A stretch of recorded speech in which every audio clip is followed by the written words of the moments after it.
Kart game because to utilize the coins and get that max top speed, you have to know different paths around the course and eventually sort of master a whole bunch of different racing lines as opposed to just mastering that one. Yeah, that's true enough. What else? And the other reason is the battle mode. I really like the battle mode. And it's something that I know a lot of people haven't experienced because you needed all the link cables and not a lot of people had 4 copies of the same game. But I managed to pull it off with my friends and it's a lot of fun. Okay. Guys, what do you think? I like that game.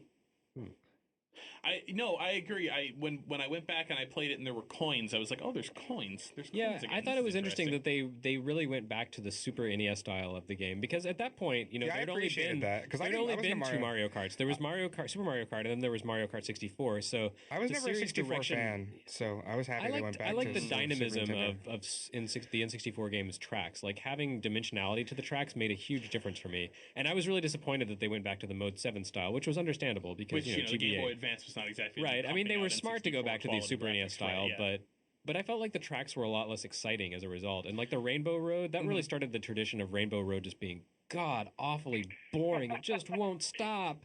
I'm sick of driving on a rainbow. Mm-hmm. How could you ever get sick of driving on a rainbow? So I actually, this is probably heretical, but I actually kind of liked Konami Crazy Racers better than Mario Kart Super Circuit. Really? I got to play as a Moai head. I mean, even if the game wasn't as good, I still got to play as a Moai head. That's good stuff. And it's hard to argue against that. Super Circuit was great because there really wasn't a whole lot on the Game Boy. I mean, that was there was Crazy Racers after the Game Boy. Yeah, after the Game Boy launch, kind of doldrums hit. It was kind of like Mario Kart Super Circuit came along, and that was when Game Boy Advance releases really started to pick up. And so that was really nice when it came out to give you something to do. That was like 2 months after the U.S. launch. I mean, there was really no doldrums for the GBA compared to, I also played a lot of F-Zero. Yeah? Oh, yeah, that was a launch game. I was kind of I've never really been into F-Zero. They made a lot of F-Zero games on the Game Boy. Yeah, they made so many that one of them didn't... There's one that didn't come out here, I think, even. Wasn't that based on the anime? Yeah. Well, no, one of the ones based on the anime. There was one based on the anime that came out here and one that didn't. Yeah, there was one that just sold like 2 copies in Japan. Like they killed F-Zero. Yeah. So weird. But I remember being very excited at launch for F-Zero. And so, like, when Mario Kart came out, I played it for a little while, but I wasn't quite, so... I don't know. Did you try to pretend it was F-Zero? No, I'm not really a Mario Kart guy, actually. Not a huge one. Either. So... I'm not really a racing guy, so if I race, I want to like be able to throw a turtle shell at people or something. All right. Anyway, thanks for calling. No problem. Thanks. I just hate Mario. You probably do. I don't know. But he gives us such good traffic. I love Mario. If we mention Mario, like, that's we're the most popular site on the internet. Yep. It's crazy. Well, someone just gave up. There was one ring. No, there's the ghost dad haunting the lines whenever we hang up. Bill Cosby wants to know what we think. That's exactly right. No. All right. I saw it in the theater. Cosby died. Wow.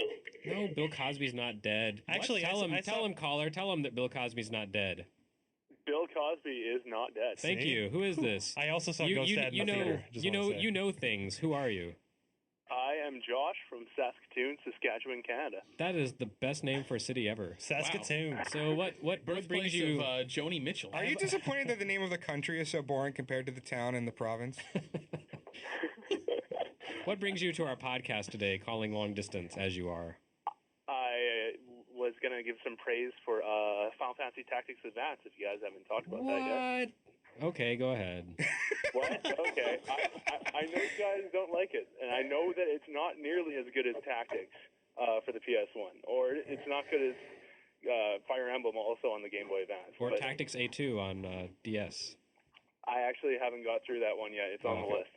But when I started playing it, I had just started high school, and it was the first strategy RPG that I actually played. And so I found it a very good introduction to this genre in general. And so I always found that it was a one more battle situation when I was playing the game, and I really enjoyed it. I will give you that. Final Fantasy Tactics Advance is a really good introduction to tactical RPGs, strategy RPGs.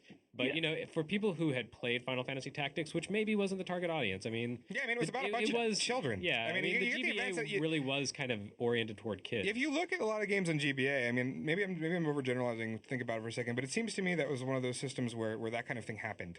Like, where they sort of did the new kiddie, new audience version of certain things. Well, I think that's the case with Nintendo systems in general. Yeah. People are like, well, it's the Nintendo version, so let's make it for 6-year-olds. But yeah, I don't know. As someone who had played Final Fantasy Tactics several times, I could not get into Final Fantasy Tactics Advance. I mean, I played like 50 hours of it, but by that point, like I had never encountered anything that was even remotely challenging. I just steamrolled that game, and I wasn't even trying. Like there are ways to break that game over your knee and shatter it into little pieces, but I didn't even know about those. I was just, kind of playing. The game is ridiculously easy to begin with, and of course you can break it. Almost as bad as Tactics, not quite as bad as Tactics. Tactics, you have to work harder at it, though. You have to really understand the system for Tactics to really just destroy that game. That's the thing that kind of appeals about the strategy RPG genre in general, though, is that you can break almost every game in the series, and it's kind of about that sometimes. And Final Fantasy Tactics Advance made it very easy to do that, so newer players who hadn't gone into the genre a lot, they could make a paladin with 2 Excaliburs. Did you